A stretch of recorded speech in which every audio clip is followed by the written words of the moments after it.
বিশ্ববিদ্যালয়ে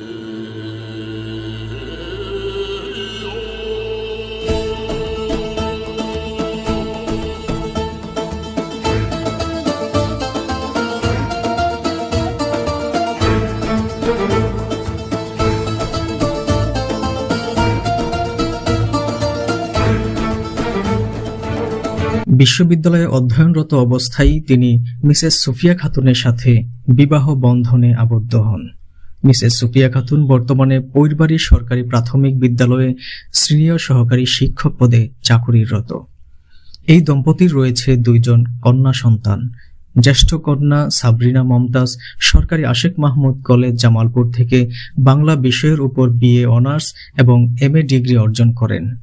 কনিষ্ঠ কন্যা রেহেনা মমতাজ IUBAT থেকে BBA এবং MBA ডিগ্রি অর্জন করেন।